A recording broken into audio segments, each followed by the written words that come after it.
trying to wonder how much is that? How much is in that picture? 1,000 naira is 10 bills. 500 naira notes is under 10 bills. 100 naira is 10 bills. Someone just needs to do some mental exercise this morning. I'm just... Okay. Oh, sorry, it's a program. Sorry, go on. Sorry. The President, Muhammadu Buhari, on Thursday ordered the Central Bank of Nigeria, CBN, to allow the old 200 naira notes and redesigned 200 naira notes, as well as the redesigned 500 and 1,000 naira notes, to coexist. He gave the approval to CBN in a national broadcast, and he said only the old 200 naira should be allowed to come back into circulation. Many have asked, how much impact is that going to have on the issue we have on our hands right now, the issue of no cash, people being able to withdraw 500 naira and having to carry 500 naira around for 2 weeks. 5,000 naira, for 2 weeks. Well, that is, you could say that this policy is helping all of us to be frugal. We're learning to save by force. You mean conceal? But do you want to save?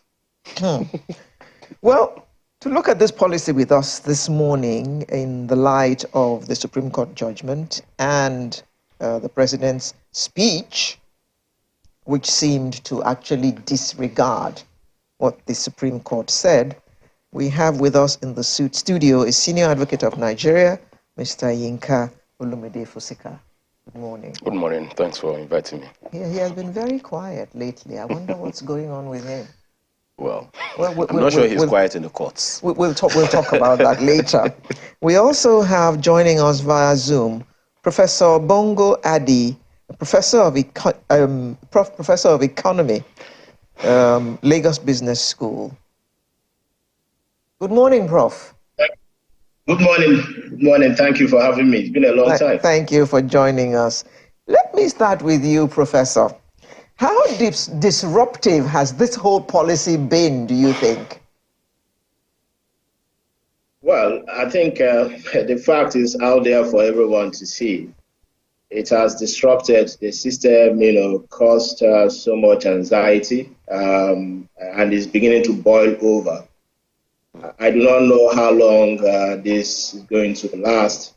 I've been listening to the conversation two of you have been having, and that is exactly how it is. So people are really frustrated when people, especially people who live at the lower rung of the ladder, seeking for the cash because all their transactions, all their daily, expenses and lives, run around cash. Very small monies, so they're looking for cash to, do the basic things, procure the basic things of life, and then that is not forthcoming. So it's creating a lot of problems. Take for transportation, for instance. None of the bus drivers or the taxi drivers, has any sort of payment system apart from people paying them cash. So it means that people cannot move from place to place because there is no cash. So that's actually disrupted the system. Anything that touches transportation and the food system affects everybody, and we can't play with that. Professor, the small business people, most of them operate on cash basis. How is that going to affect the economy as a whole? Because many of them can't even do any business now. Nobody has any cash to pay them. Yeah, the inflation figures came out a few days ago, 2 days ago, right? And then it shows that inflation has increased even more. So we are looking at inflation that has averaged for the month of January 22%, 21.8% is approximately 22%. So inflation is going up. And then what does that mean? I listened to the president 2 days ago in his address. He read out the facts. And of course, as an economist, it made sense. Okay, maybe if you allow me, look at the reasons he gave. And I'm sure that it's people from the CBN that gave him that speech, of course. They said that over the years, when they came to power in 2015, they just had about 1.5 trillion naira, as calculation, and much of that was under the central bank control.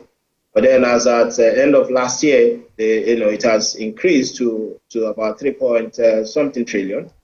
So, in fact, they have 3.7 trillion as cash in circulation. But out of that, the only thing that comes back to the central bank, the one they can control as the money supply, is only 500 billion. So 500 billion isn't much to affect anything when it comes to monetary policy, management. That is the sole preserve of the central bank, the management of inflation through controlling of the money supply. So what he's saying, he mentioned the velocity of money. I hope he understands what that means. So, I mean, when we computed the velocity, which is the rate at which money changes hands, so if you have an economy that is the size of, say, 200 naira, then money in circulation, money supply is 10 naira. So it simply means that every naira, every note will have to move around about 20 times. That is 200 over 10. So that is very high level of velocity, and that creates inflation. Okay, but naturally, from economic studies, we know that velocity of money is not above 5 or something like that. Then, when we looked at that of Nigeria, let's say, assuming that the money supply is 3.7 trillion, you have the velocity over 10 years from 2012 till last year. It's about just one, just one. So not much, and then it shouldn't cause inflation. But then I think I can understand when they say that the money they have under their control is just 500 billion as against 3.7 trillion. Then it means that the velocity is higher. It could actually be more than 10.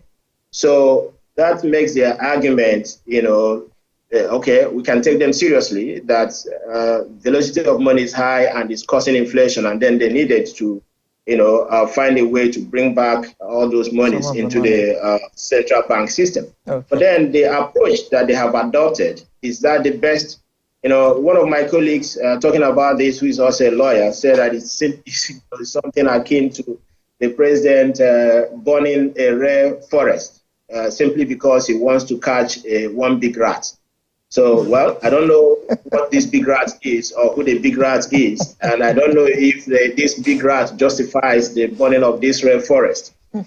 People are, everybody's suffering, small businesses are suffering, and it's definitely going to impact the growth of the economy. So already we are in an election season. So for the first half of this year, we don't expect any sort of implementation of the budget. We're just, this is a time when, whenever there is election, we sit it out. Until the election, there is a handover of power, before we can see any direction in the economy. So normally, we don't expect growth, but then with this situation, the prospect for growth is definitely going to worsen. And that's not going to be good for the economy. Yeah. Okay. Thank you. Mr. Olumide Fusika. We have discussed the Supreme Court judgment and and the government saying that they will obey, and the president's speech showing that they didn't actually obey. And then we had a state government actually make an address to his state saying that they were going to obey the Supreme Court judgment and people should continue to do business in the old currency along with the new. What does all this mean in law? Does it mean that we now have a state within a state? The federal government doing one thing or ordering one thing, and the state government saying that they're going to do something entirely different? Well, it may seem maybe because of what it involves, but if you look back at the history of this administration from 2015, you will realize that there's really nothing new about what El-Rufai has said. Not only El-Rufai, some other governors. From day one, it has been like this, confusion. Nobody knows who is in control of the country. So many examples that we can give. The president says something, his ministers are saying something else, Take something as simple as police recruitment into the police force. The Police Service Commission says we are in control. The Inspector General of Police, who is supposed to be under the Police Service Commission, says, no, I'm the one going to do the recruitment. And then we have a president just sitting there, doesn't really, as long as it doesn't affect him. So the only thing odd about this now is that you actually have a funny situation where the party in power is attacking his own president, so to say, disassociating itself from the policies of his own government. And the party in power is now its own opposition.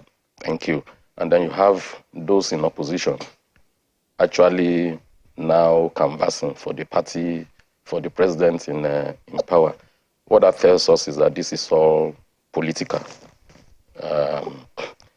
We are like the interest of the country is really nothing to these people. I mean, the interest of the masses of Nigerians.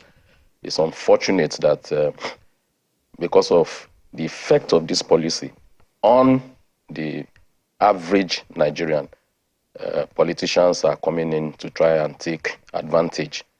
Anybody who believes them, El-Rufai, for instance, that El-Rufai is fighting for rule of law and all that, may have himself to blame, because if you look at, in serious terms, El-Rufai is just fighting for his own political relevance post-2023.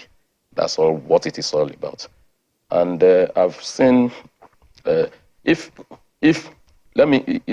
you were to be a citizen or a resident of Kaduna, and they bring you 500, 1,000, would you take it? Most people won't take it. It's just, talking, just to be, but it's just empty talk.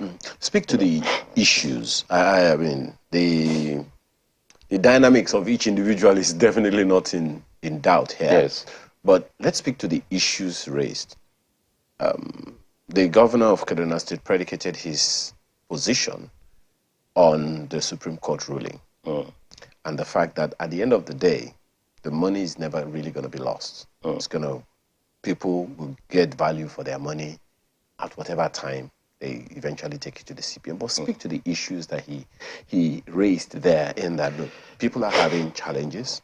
The CBN made a ruling, and I don't know how the judiciary actually feels. Perhaps if you first of all speak to that, then we'll come back to the governor's position. The CBN, the Supreme Court made a ruling, stay action until, reiterated the same thing on the 15th of February, stay action until. I think it was after then that the federal government, the president made that speech, said, okay, we are aware of what the courts, not the Supreme Court, said. Again, this is coming up because of what it involves. Disobedience to court order is part and parcel. It's in the bloodstream of the administration. Once they are in power, including El-Rufai himself. So many court orders, if they don't agree with the judgment, they do their own judgment and just go ahead and do whatever they like. You even had him coming on here one time to say the National Industrial Court is using very bad language, because maybe he has sacked some people and the National Industrial Court says you sacked them wrongly.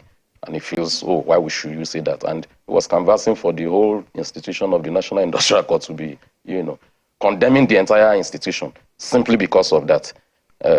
So, about disobedience, none of them can come up and say, once the court makes an order, we obey. Now, we need to understand, some of my colleagues have come up to say, CBN was not joined as a party, therefore the CBN, the order cannot be effective and so on and so forth. I will humbly disagree with them. Let me give an example that I think will drive home the point. The Nigerian state, has condemned somebody. When I say Nigerian state, I mean when you have the state has condemned somebody to death, so to say. And the court says stay action. When someone is sentenced to death, somebody actually carries it out. A hangman or the person that will shoot. It says, the court says stay action, don't, and then somebody says, the hangman just goes ahead and, hang the, carry out the sentence. And when, why did you carry out this sentence? He says, I'm not a party to the case. They didn't join me. That is what that kind of... That's taking it to the ridiculous. No, that's what that kind of argument means. Once you are aware of the order, you have to obey it. You must obey. You can't say you are not an outlaw. You don't exist outside the law. So once the order is made, you must obey it. You understand? So for somebody to say, "Oh, CBN was not joined," those are just lawyers. They like to argue, just bring all kinds of arguments that are sometimes you find very, very funny. So everybody in Nigeria and those particularly concerned must carry out the decision of the Supreme Court. Of course, there has been arguments about, has the Supreme Court original jurisdiction to have even gone into the matter and so on and so forth. These are just, it's the Supreme Court. It is the Supreme Court. It is not me. It's not I or any other person that will determine. They will determine whether they have jurisdiction or not. If you believe they don't have original jurisdiction, go there and canvass it. They are not unreasonable people. They will listen to you. And if they believe they don't have original jurisdiction in the matter, even El-Rufai talking, does he know what the outcome of the case will be? He doesn't know whether the Supreme Court will eventually throw out the case, whether it will grant the... Nobody knows. Perhaps that's the point. Because as we have already identified, the Supreme Court took a position. We will hear this case. Yes. But for now, let no action be taken until we take the first step of, first of all, declaring jurisdiction, and then we now hear the substance of the case. Yes. But at this time, let the old notes remain in circulation, active. That was the position of the Supreme Court. Now that, you've said it, the court's decision ought to be obeyed. As it is now, would you say it has been obeyed in any way, manner, shape, or form? Well, I think that what has brought the complication into the whole thing is when the Supreme Court says, stay action, let the old order remain until we are able to determine this matter. The president then went ahead to make this speech that we are talking about, which seems to me to be prejudging the matter and sort of telling the Supreme Court, this is what I will do. The outcome of your case is not important to me, whatever you decide. That may be the implication of what the president did by coming out to say, this is what I would do and so on. I think that he should just have left the matter until the 22nd is just around the corner. Is it 22nd or 23rd when the Supreme Court will hear the matter? As to the effectiveness of that order, is a different thing, Oh, really? It's a different thing because people on their own, they don't have confidence that if they have 500, 1,000, despite the order of the Supreme Court, that it will be. Okay, let me give you an example. Of course, they came out later to deny. I read on the social media that some of my colleagues went to file court cases at the Lagos State High Court with these Naira notes. The court, I don't know how far it's true, I've not investigated, but I read it. Yes. The court didn't accept the money. So it shows you that there's a difference between, effectiveness on the ground. People don't have confidence because of the confusion. We are in a state of anarchy, confusion. Everybody. Even though the Lagos State Judiciary put out a notice, on that particular. So I'm correct to say that there was something like that. Yeah.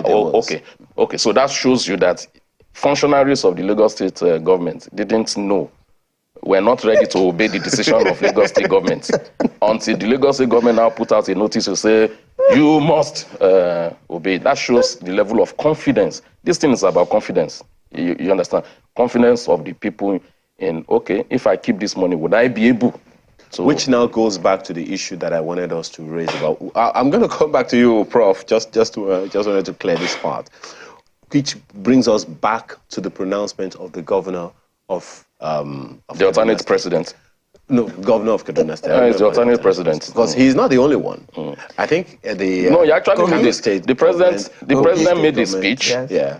Immediately after, he came out to make his own speech, countering everything that the president has said. So it's No. alternative But the president. point that I'm making about that is his position was predicated on that, as I said, I just want to stay on the issues. His position is predicated on the decision of the Supreme Court, as opposed to the position of the president, which you also agree with many who say it is not in agreement with the position of the Supreme Court. Look, we should all be careful so that we don't become pawns in the hands of these politicians. We want peace in Nigeria. Some of the people protesting about this, I read this morning, a pregnant woman or something died in Kano or something because they were waiting for. So it has effect on the grassroots. Yes. There's no doubt about that. So if a governor or some governors, the president is saying something, they are coming out, I think they must have a way to communicate with each other. This grandstanding of, I don't understand why you say we should stay on the point. The president made a speech.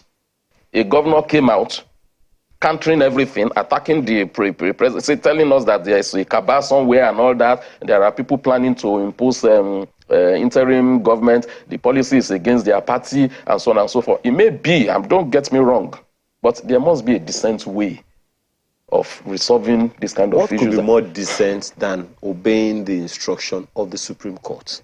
I have not said that the instruction should not be obeyed. I've not said so. I'm saying that don't throw this country into chaos. Okay. That's what I'm saying. And in any case, look, if I have a loot of 1 billion naira in 1,000 naira notes, the effect of what the president has said is take it to the CBN. I'm not saying the president is right, he disobeyed, but when elephants fight, it's not me that will come and suffer. It will be between the Supreme Court and the president. But look, what he has said is, if I have a loot of, I've stashed up a loot of 1 billion, and I have it in 1,000 naira notes, take it to the CBN, they will collect it from me. If I took it there, You have to justify. No, I don't need to justify it. Why do I need to justify it? No, there's a process. Where did you get it from? No, that's a different thing. They cannot, you can't take my money because you don't know where. You should have the confidence. I will have the confidence. I mean, I will have the confidence to take my 1 billion. But you called it a loot. No, I'm just describing it that way. If I have, if I took it to the CBN, and they give me back in 200 naira notes, the important thing is that I have my money back. Nobody has a right to a particular denomination. Okay. Well, Prof, I read a statement, or rather, some comment attributed to Dr. Teriba that the instruction of the president that 200 naira notes should be recirculated, the old 200 naira notes should be recirculated along with the new naira notes. He said that the value of the 200 naira notes is no more, it's not even up to 250 billion naira. Add that to the 400 billion that is in circulation, is nothing close to at least 1 trillion naira. That, I mean, might be a little bit manageable to calm the tension that people are going through now. How do you make, what do you make of that, instruction of the president, or a counsel or directive of the president to the CBN, and how significant do you see that being? Well, I think I've discussed that in a different fora yesterday, and then my view is that what the president did in his address was to, offer some sort of a reprieve to the suffering, citizens of the country. So, and from all intents and purposes, he was not willing to, change track with this new policy, if you listen to the address. And I like what the learned Sam just said. I wouldn't be caught into that. I'm not a lawyer.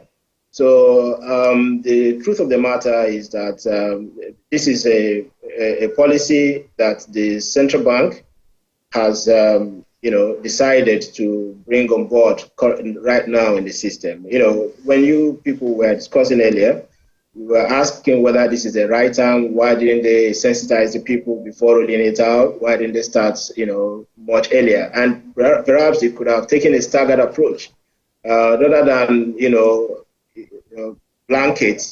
this blanket approach of taking out 1,000 Naira notes, 500 and 200.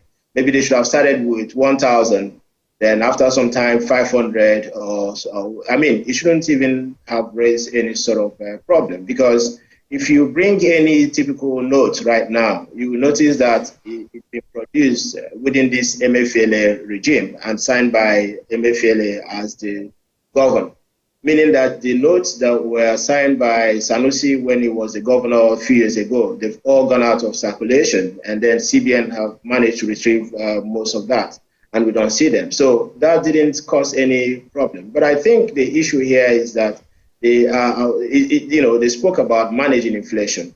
Now, it's also good to put that in perspective. Because of the Russian-Ukrainian conflict, the global economy is just reeling, with the aftermath of that, which is inflation, supply chain shock, high energy costs. That is actually, has really destroyed so many Western economies. And every central bank in the world has been, trying to manage this rampaging inflation. And then the way they're doing it is to raise rates. They've been raising rates, even the United States, to the point where it is no longer working. So they are looking for unorthodox, unconventional monetary policies to see how they can rein in this inflation, problem. So here in Nigeria, I think they came up with this redesign of the currency as a way, and then they've justified the reason, and I find that very plausible. But then what we are really dealing with right now is the aftermath, the impact it is having on the people. I think maybe they didn't think through it, maybe they did, but there was some sabotage here and there. If the policy went as planned and then the newly printed notes were available to the people, I'm sure that we wouldn't be in this sort of situation that we are right now. So, you also mentioned the case of the woman who lost her life, the pregnant woman that we lost because the transaction didn't go through. I won't just, attribute that, associate it with this development, because, I know of a situation where somebody had an accident, had to be taken to the emergency unit of the hospital. But they wouldn't tell the person until they've found about ~1 million Naira plus. But then the ~1 million Naira plus wasn't forthcoming. And then because they didn't get it, and then the person also lost his life. So that's very common with hospitals. Once they don't get their money, they are not. But I think we have to act as human beings. I think that's the issue here. People are just being unnecessarily frenetic, and then causing pandemonium unnecessarily. Perhaps their own, as you said, frenetic actions is based on their own experiences as well, because the cash just isn't available anywhere. Okay, well, since the SAN here, Mr. Olumide Fusika, has spoken a lot about the governor of Kaduna State, let me quote a part of his speech that you might want to speak to. He said the CBN claimed that 700 billion naira is the amount of cash needed for their functioning vision of a cashless Nigerian economy. The chief economic advisor to the president, Dr. Doyin Salami, disagrees with this estimate and believes that at least 2 trillion naira of currency needs to be in circulation for our economic sustainability. What's your take on that? Again, I don't understand that, because that seems to be in conflict with what the president, addressed 2 days ago. In the president's speech, the currency in circulation, cash, is 3.7 trillion, out of which what the central bank has, coming back to them that they really see is 500 billion. So meaning that we have an excess of how many 3.2 billion lying outside the control of 3.2 trillion lying outside the control of the central bank. So, I think it's about 3.2. So 500 is what they have. So 2.7 is lying outside. Yeah. Now, the president mentioned that in the past 1 month, by the end of January, they've managed to retrieve 2.1 trillion. So they still have an excess of about 600 billion to bring back from the system. So you could see that even if they are, using the normal process, if they had released these notes, perhaps what they could have done is to bring just 500 billion, which is not the amount of currency that's lying outside. So the 2.7, has been perennially out of the system, meaning that it's the money that politicians and so on, kind of put in bunkers. They were not part of the money supply. So let us look at it from that point of view. And I think I can understand it because from the point of view of economics, if you look at it from the what we call the quantity theory of money, quantity theory of money states that inflation results from, a money supply. Okay, so you have a quantity. If once you increase the quantity of money, inflation increases, and then that also has impact on velocity of money. I've mentioned that earlier. So because we have just very small amount, fraction of currency in circulation, that's 500 billion, and then we have an economy that is the size of our GDP. The size of our GDP is about $400 billion, right? So when you have such a size of GDP, and then that is propelled by just a small amount of currency in circulation, 500 billion naira, that won't get anywhere. It means that inflation will be high because velocity of money will be very, very high. I agree with the president there because you have to make this connection before you begin to see what the central bank is necessary. Perhaps what I can advise is that, okay, we find a way to ameliorate some of these difficulties that people are experiencing. And by the way, we are not the only economy in the world that have successfully transited to a cashless economy. And don't forget that this cash-based system that we run, creates a lot of inflation, by the way. Nigeria is one of the, the quality of things we have in Nigeria is so low. Well, Prof, my apologies. My apologies for butting in. Yeah. Very quickly, everyone, I don't think anyone is against the policy by the substance of it. Let's see. Perhaps the challenge is, one, in the implementation, and two, the infrastructure that should support the cashless system the way it actually should be. Because you are certainly unaware of many unsuccessful, delayed financial transactions over the past few weeks or months. No, I have experienced that. Actually, as we speak, I have a lot of that that's not been settled by the banks. Okay, look at what some of my senior banking friends say. They say that their IT personnel have all jackpot. They've all moved to Canada and to Europe and to many parts of the world. Now, banks are struggling to retain their services, meaning that they have to pay them even more, in order to, keep servicing their systems. So these guys are in Canada. It is when they are awake that the system runs. When they sleep, the system doesn't run. That is why you experience at some point in the day your system. Which then now raises the question, Prof, that I'm trying to get to. On the one hand, we want to go cashless.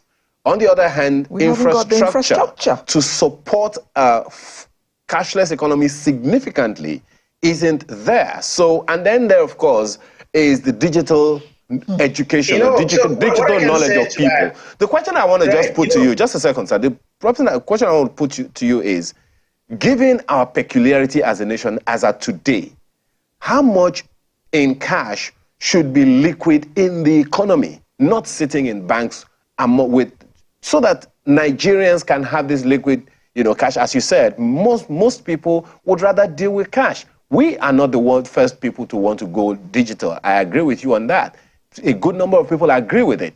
But it is the infrastructure that supports it that perhaps a challenge here. I agree with you that, I agree with you on the aspect of infrastructure that we have limited, especially financial or fintech. And I think that's what the central bank should have done, anticipating that they were going to roll out this policy at this point in time. Perhaps part of all these monies they've been dishing around in fact, I've not been a fan of the central bank governor or the central bank. I've criticized them. But the two institutions that are lacking in credibility, and I think that is why we're having all this problem, the two major institutions in Nigeria that have lost all credibility in the past 8 years are the central bank and the Supreme Court. And both of them are now in conflict. You see, so there's loss of confidence and creating a whole lot of problems. I think the central bank should have, first of all, addressed this infrastructure problem. It's not there are so many Nigerians, very smart Nigerians, developing fintech apps and all of that to ease transactions, all of that. All these people needed were just support, to give, help them to scale. If they had done that, okay, we would not be in this situation. Like Kenya, you know about M-Pesa in Kenya. So people transact using their phones. Everybody, market women, everywhere. So Kenya has gone cashless for a very long time. But because the government, took a deliberate approach to it, by supporting M-Pesa and all of that, we should have adopted those kind of technologies before now. Okay. But again, now that we're where we are, because I want to quickly take on the SAN here in the studio. In your opinion, ideally, given our current circumstance, situation, and all of that, how much would you say should be in circulation today for all of these issues that you raised around liquidity and all to be stable for the economy?